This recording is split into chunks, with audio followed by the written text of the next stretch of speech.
Mon père m'a mise à la porte jusqu'à ce que je m'excuse auprès de ses précieux favoris, ma sœur et son fils. J'ai simplement répondu, d'accord. Au matin, j'étais parti. Tout comme le compte en banque qu'ils utilisaient. Ce qui s'est passé ensuite a fait voler leur monde en éclats. On dit que les liens du sang sont plus forts que tout, mais dans mon cas, l'argent et la manipulation se sont avérés plus forts que le reste. J'ai vécu avec mon père, ma sœur Jenna, et son fils de 7 ans, Milo, pendant 3 ans. Non pas parce que j'avais du mal à m'en sortir seul, mais bien parce que c'était leur cas. Mon père approchait de la retraite, Jenna n'avait pas travaillé depuis des années, et Milo avait besoin de tout le temps.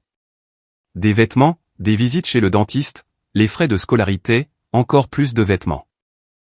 J'ai payé pour plus de choses dans cette maison que je ne voudrais l'admettre. Ça a commencé doucement, une petite participation pour l'électricité. Puis, j'ai commencé à couvrir le Wi-Fi. Ensuite, ce furent les courses, puis les fournitures scolaires. Et puis, d'une manière ou d'une autre, c'est moi qui payais pour Netflix, la facture d'eau, et les virées chez Costco. J'ai même acheté le lit superposé pour la chambre de Milo. Ils appelaient ça une aide temporaire. Ça n'a jamais pris fin. Je ne me plaignais pas. Je me disais que c'était la famille, et que nous traversions simplement une mauvaise passe. Mais ensuite, il y a eu l'incident des vinyles. La collection de disques si précieuse de mon père. Il les gardait dans un meuble et ne laissait personne y toucher.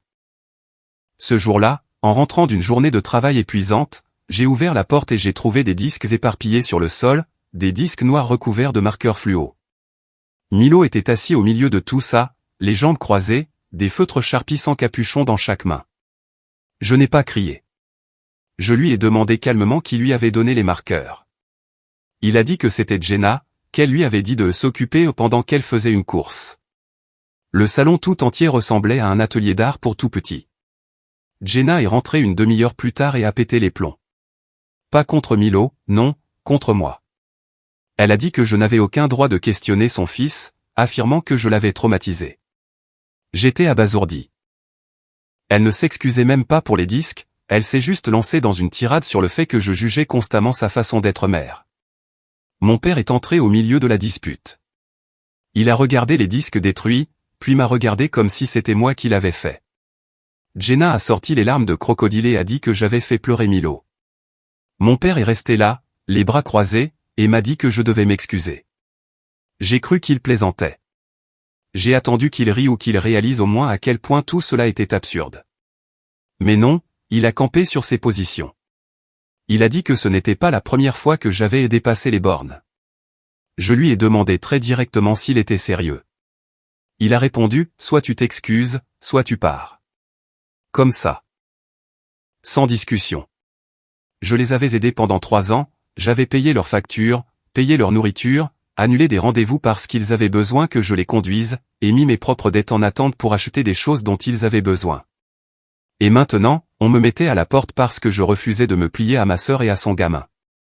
Alors, j'ai dit, d'accord. J'ai fait mes valises cette nuit-là, j'ai pris mon ordinateur portable, mes documents, quelques vêtements, et j'ai laissé tout le reste. Je n'ai pas dit au revoir. Je n'ai pas laissé de mots. Quand ils se sont réveillés, j'étais parti. Et le forfait téléphonique que Jenna utilisait avait disparu avec moi. Le compte était à mon nom. Fini. Le Wi-Fi, Netflix, Amazon Prime avec ses livraisons mensuelles, les factures de services que je payais à mon nom, tout était programmé pour être annulé. Tout ce qu'ils utilisaient et qui venait de moi s'est évaporé comme de la fumée. À midi, j'avais 20 messages. Jenna était furieuse. Plus de données sur son téléphone.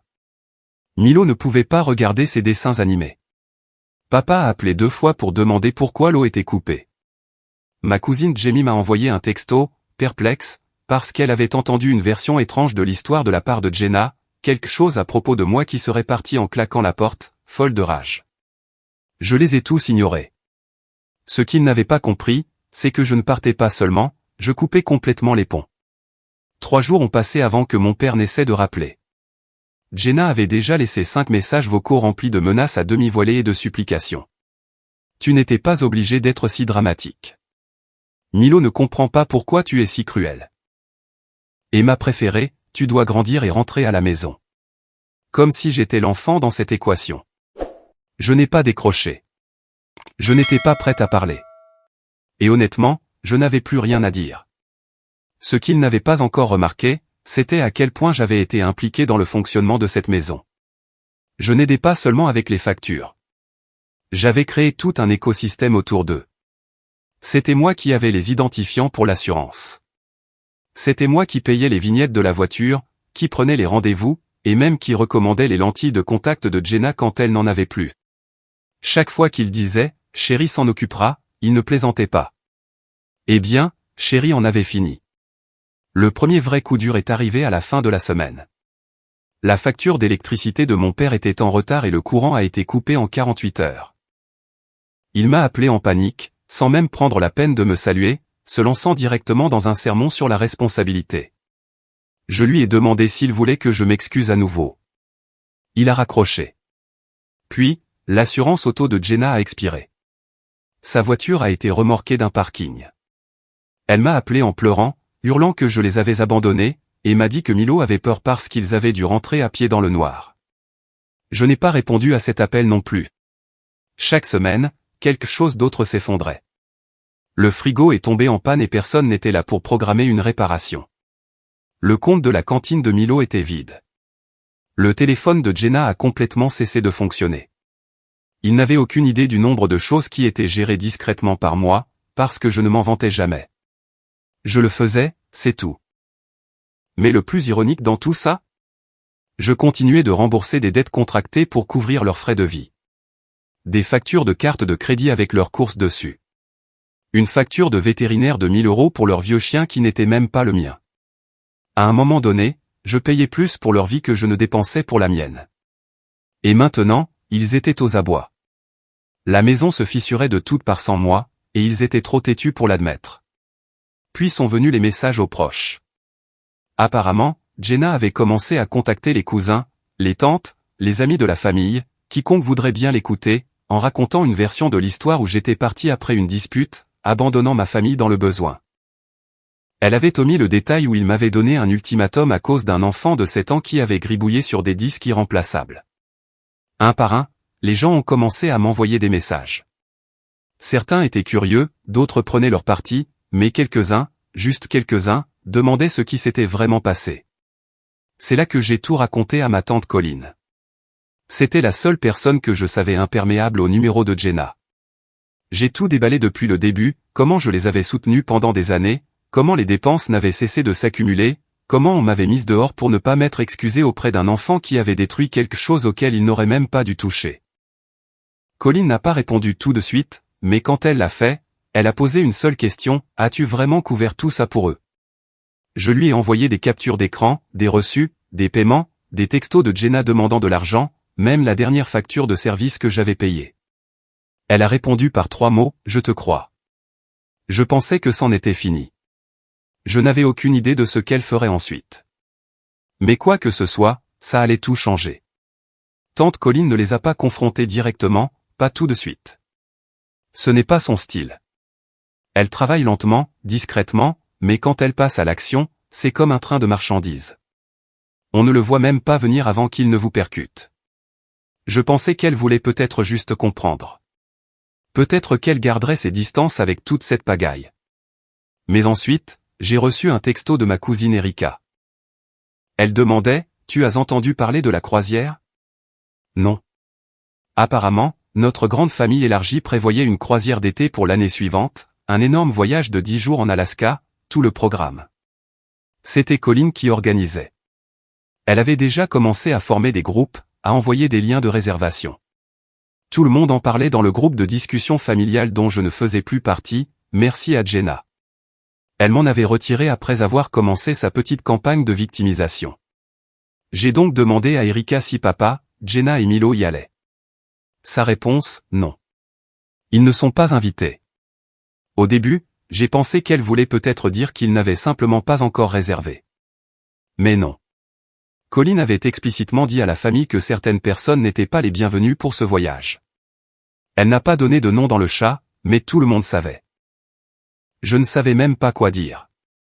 Puis, c'est devenu encore plus bizarre. Quelques jours plus tard, mon père s'est présenté à ma porte. Il n'a pas prévenu par message, il est juste arrivé avec un pack de 6 bières, comme si ça allait tout arranger. Je ne l'ai pas invité à entrer. Il est resté là, maladroitement dans le couloir, et a dit qu'il voulait parler. Il a mentionné la croisière, a dit que c'était un malentendu et que Colin réagissait de manière excessive parce qu'elle était trop sensible aux drames familiaux. Puis il a dit quelque chose qui m'a vraiment fait rire. Tu sais, si tu pouvais juste clarifier les choses avec elle, peut-être qu'elle laisserait tomber. Laisser tomber. Je n'ai pas dit grand-chose, je l'ai juste fixé jusqu'à ce qu'il comprenne le message. Il a marmonné quelque chose sur le fait que Jenna ne voulait pas empirer les choses et que Milo lui manquait.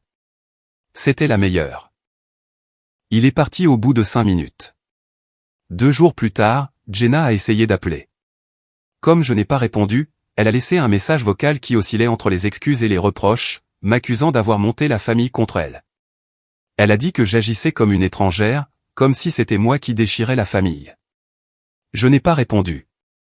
J'avais passé des années à être leur filet de sécurité, la réparatrice, celle sur qui ils s'appuyaient dès que la vie devenait un tant soit peu compliquée. À la seconde où j'ai eu besoin d'un minimum de respect, ils m'ont expulsé en pensant s'en tirer à bon compte. Mais maintenant, ils commençaient à en sentir les conséquences. Colin n'avait pas fini. Elle a commencé à contacter d'autres parents, tranquillement, calmement, avec des faits. Elle avait vu les reçus. Elle avait fait le calcul. Elle n'a pas haussé la voix. Elle a éveillé les consciences. Et le reste de la famille, ils ont commencé à prendre leur distance avec papa et Jenna. Petit à petit, ils ne perdaient plus seulement de l'argent. Ils perdaient la face. Et pour des gens comme eux, c'était pire que tout ce que j'aurais pu dire. Mais le vrai coup de grâce était encore à venir. Le retournement de situation n'est pas venu de Jenna ou de mon père. Il est venu de l'oncle Marc, le discret. Il a toujours été en retrait. Il parle rarement, ne prend jamais parti.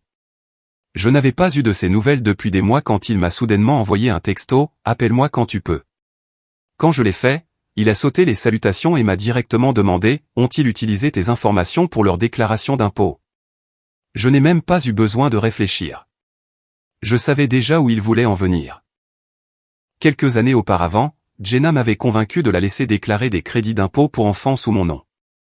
Elle disait que ça aiderait tout le monde à la maison, que c'était temporaire. J'étais naïve et épuisé par mes 2 emplois. J'ai accepté. La déclaration est arrivée. Je n'ai jamais vu la couleur de l'argent, et ils ont continué à demander de l'aide comme si de rien n'était. Marc m'a dit qu'un de ses amis, qui travaille au service de la conformité de l'IRS, avait signalé des déclarations irrégulières liées à Jenna et à mon père. Mauvaise personne à charge, revenus incohérents, mon nom lié à des avantages auxquels je n'avais pas droit. Il ne me prévenait pas pour me faire peur. Il m'a dit qu'il m'aidait déjà à laver mon nom de ce pétrin. Mais ensuite, il a ajouté quelque chose que je n'attendais pas, il savait ce qu'il faisait, chérie. Ça m'a marqué. Plus tard cette semaine-là, Colin a organisé une soirée de planification pour la croisière familiale chez elle.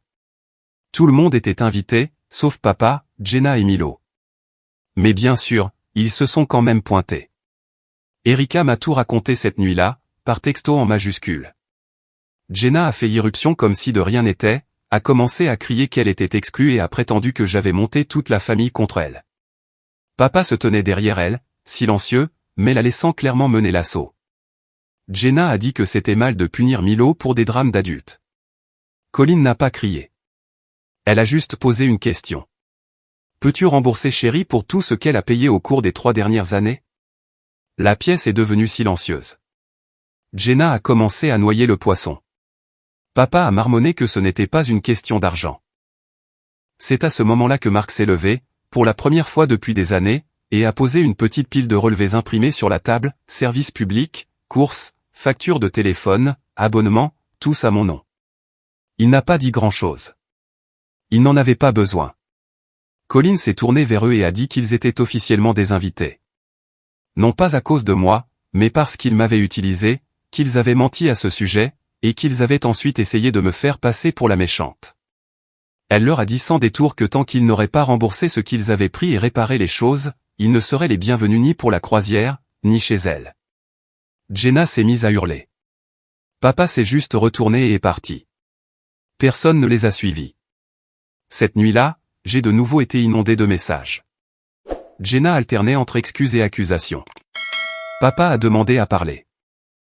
Il y avait même un court message vocal de Milo disant que je lui manquais. Je n'ai pas répondu. Il pensait que la pire chose que je pouvais faire était de partir, mais la pire chose que j'ai faite a été d'arrêter de revenir. Ils sont restés silencieux pendant quelques jours après le désastre de la réunion de la croisière. Je suppose qu'il n'y avait plus grand-chose à dire, mais je savais que ce n'était pas fini. Les gens comme mon père et Jenna ne disparaissent pas simplement, ils se réorganisent. Et ils l'ont fait, de la manière la plus pathétique possible. Ils ont commencé à essayer de sauver leur image. J'ai appris par Erika que Jenna avait commencé à envoyer des messages individuels aux membres de la famille pour clarifier les choses. Elle leur a dit que je traversais une période difficile et que je m'emportais, que l'histoire des disques avait été exagérée et que mon argent n'était pas vraiment une grande contribution. Elle a même laissé entendre que je pourrais être en pleine dépression. Mais ça n'a pas marché, pas cette fois, car Colin avait déjà partagé discrètement les documents avec une poignée de membres de la famille en qui elle avait confiance, et Mark avait confirmé que le problème fiscal était réel et sérieux. Alors, quand Jenna a essayé de servir son histoire larmoyante habituelle, les gens ne l'ont pas cru. La plupart d'entre eux n'ont même pas répondu. Quelques-uns l'ont bloqué. Papa a essayé d'appeler Colin lui-même pour arranger les choses, mais elle n'a pas répondu. Mark non plus. Puis, le coup de grâce final. Colin a envoyé l'itinéraire officiel de la croisière, vol, cabine, répartition des chambres. J'étais inscrite dans la grande suite avec Erika, son mari, et quelques cousins que j'aimais bien. Une petite note en bas disait, toutes les dispositions sont définitives. Aucun changement. Le nom de Jenna ne figurait pas sur la liste. Celui de papa non plus. Le message s'est répandu rapidement. J'ai reçu un texto de Jenna cette nuit-là qui disait, « Tu penses vraiment que c'est juste ?» Milo attendait ça avec impatience. Il ne t'a rien fait. Puis un autre de papa, « Quelle que soit la rancune que tu as, ça va trop loin. » C'est à ce moment-là que j'ai su qu'il n'avait toujours pas compris. Après tout, après m'avoir utilisé, avoir menti à tout le monde, avoir essayé de me faire honte, quand tout s'est effondré, il pensait encore qu'on leur devait quelque chose. J'ai répondu pour la première fois depuis des semaines. Juste un mot, adieu. Puis je les ai bloqués tous les deux. Le lendemain matin, j'ai reçu une notification Venmo. Jenna avait essayé de m'envoyer 25 €. J'ai failli rire. C'était peut-être une sorte d'offrande de paix tordue, ou peut-être espérait-elle que cela lancerait une conversation. Quoi qu'il en soit, j'ai refusé. Je n'avais pas besoin de leur argent. Je n'en ai jamais eu besoin. Je voulais juste récupérer ma vie. Et maintenant, je l'avais. Le matin de la croisière, je me suis réveillé dans un silence que je n'avais pas entendu depuis des années. Pas de porte qui claque. Pas de dessins animés de Milo à plein volume à travers les murs. Pas de Jenna qui crie à travers la maison. Juste mon téléphone qui vibrait faiblement sur la table de nuit. Un nouvel email. Objet, tu as gagné. Je ne l'ai pas ouvert. J'ai fait ma valise lentement, savourant le calme. Mon vol pour la ville portuaire était à 10h40. Erika m'avait déjà envoyé un texto de l'aéroport avec un selfie et un mimosa. Les vacances commencent maintenant, écrivait-elle. Colin avait tout organisé, les vols, les transferts, même des étiquettes de bagages assorties. Je me sentais étrangement calme, comme si quelque chose se scellait derrière moi alors que je fermais ma valise. Juste avant de quitter la maison, on a frappé à la porte. 2 petits coups, comme quelqu'un d'incertain, qui ne voulait même pas être là. Je n'ai pas ouvert. Je savais déjà. Mon téléphone a de nouveau vibré. Un numéro inconnu. On est dehors. S'il te plaît, parle-nous. Juste 5 minutes. J'ai regardé depuis la fenêtre de l'étage mon père et Jenna debout sur le porche, Milo assis sur la banquette arrière de la voiture, agitant les jambes. Je suis resté là un moment, à les regarder exister dans cet espace qui était autrefois le mien. Puis je me suis détourné. Au moment où je suis arrivé au terminal, tout avait changé. Des rires, du soleil, des tambours d'acier jouant au loin dans les haut-parleurs. Erika a couru vers moi et m'a serré dans ses bras comme si nous ne nous étions pas vus il y a quelques semaines à peine. Colin m'a tendu un dossier avec mon itinéraire et un badge de croisière brillant avec mon nom imprimé dessus. Elle m'a fait un clin d'œil et a dit, « Tu as pris la bonne décision. » Alors que nous embarquions, quelqu'un a mentionné que Jenna avait de nouveau appelé d'autres membres de la famille, essayant d'obtenir de la sympathie par la culpabilité. Elle disait qu'elle était dévastée par la croisière et qu'il était injuste qu'un enfant paie le prix d'un désaccord familial. Mais cette fois, personne n'a mordu à l'hameçon. Même les cousins qui la soutenaient habituellement étaient devenus silencieux. Colin avait déjà, discrètement, dit la vérité à tout le monde. Pas de drame, juste des faits. Et les faits avaient une façon de faire des dégâts dont Jenna ne pouvait pas se sortir. Cet après-midi-là, nous avons quitté le quai. Tout le monde se penchait par-dessus la rambarde, prenant des photos, montrant le large. Je suis resté en retrait, un petit verre à la main, regardant le littoral disparaître. J'ai pensé à tout ce que j'avais porté pour eux, financièrement, émotionnellement, et j'ai pensé qu'ils n'avaient réalisé que trop tard que c'était moi qui maintenais tout à flot. Je ne leur ai pas envoyé de message d'adieu. Je ne les ai pas débloqués. Je n'ai pas ouvert l'email. J'ai juste laissé la distance grandir. Quelque part, chez eux, ils étaient assis dans cette même vieille maison, sans électricité, sans Wi-Fi, sans soutien, se disant que je finirais par revenir. Mais je ne le ferai pas. Cette croisière n'était pas seulement des vacances. C'était la preuve que je pouvais vivre sans eux, et qu'ils ne pouvaient pas fonctionner sans moi. Et alors que le navire s'éloignait, j'ai enfin expiré. Non pas parce que j'avais gagné, mais parce que j'étais libre. Je suis allé dîner ce soir-là avec Erika et quelques cousins. Les rires fusaient à table, vifs et chaleureux. Pour une fois, je ne sentais pas que je devais me contenir ou être sur le qui-vive pour la crise de quelqu'un d'autre. Je n'étais pas Chérie la réparatrice, Chérie le compte en banque, Chérie la babysitter intégrée. J'étais juste Chérie. Quand je suis retourné dans ma cabine, il y avait 2 chocolats sur mon oreiller et un petit mot du service de ménage qui disait « Profitez de votre voyage ». Je me suis assise sur le bord du lit, laissant les doux mouvements du navire me bercer, comme rien ne l'avait jamais fait dans cette maison. Les étoiles dehors semblaient plus claires, plus brillantes, comme si le monde était devenu net. J'ai pensé à papa et Jenna, non plus avec colère, mais avec distance, avec compréhension. Ils n'allaient pas changer. Ils n'allaient pas soudainement m'apprécier, me traiter mieux, ou apprendre à se débrouiller seuls. Certaines personnes ne grandissent pas tant qu'elles n'y sont pas forcées. Et pour la première fois depuis des années, les conséquences leur appartenaient enfin. Pas à moi. Le navire fendait davantage l'eau sombre, ses lumières scintillant sur les vagues. Je n'étais pas sûr de ce que les 10 prochains jours apporteraient, mais peu importait. Je ne retournais pas en arrière. Pas dans cette maison. Pas à cette vie. Pas à eux. Le lendemain matin, je me suis réveillé tôt, bien avant que le reste du navire ne s'anime. Je suis allé sur le pont, emmitouflé dans un pull léger, et j'ai regardé le soleil se lever sur l'eau bleue infinie. Pendant un instant, cela ne semblait pas réel. J'avais passé si longtemps à être tendu, à être nécessaire, à être épuisé, que la paix me paraissait presque étrangère. Alors que j'étais là, sirotant mon café, Erika m'a rejointe, me donnant un petit coup de coude. « Tu as l'air plus légère », a-t-elle dit. « Je me sens plus légère », ai-je répondu. Et c'était la vérité. Pendant la croisière, j'ai essayé des choses que je n'avais jamais eu le temps ou la capacité émotionnelle d'apprécier. J'ai suivi un cours de cuisine sur le bateau, même si d'habitude je mangeais debout entre 2 obligations. Je suis allé observer les baleines et j'ai vraiment pleuré quand une énorme baleine à bosse a sauté juste à côté du bateau. J'ai dansé avec mes cousins lors de la fête sur le pont. J'ai dormi comme un être humain, et non comme une hotline d'urgence sur pattes. Mais ensuite, le 4e jour, mon téléphone, qui était toujours en mode avion mais connecté au Wi-Fi du navire, a vibré avec une notification.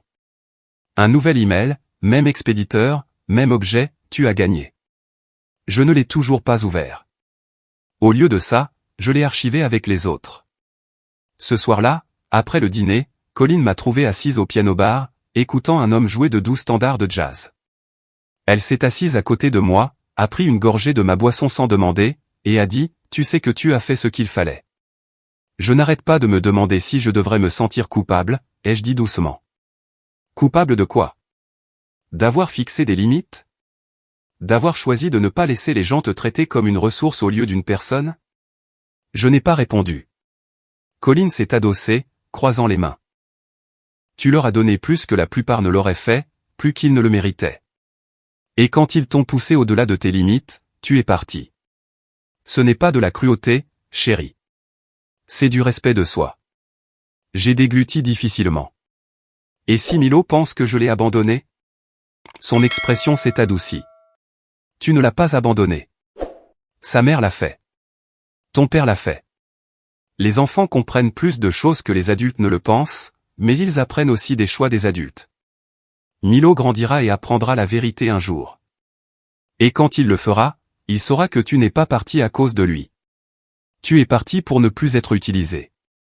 J'ai hoché la tête, fixant les bulles dans mon verre. Elle avait raison, et pourtant une petite douleur persistait. Pas du regret, juste de la tristesse pour ce qui aurait pu être, si ma famille avait choisi différemment.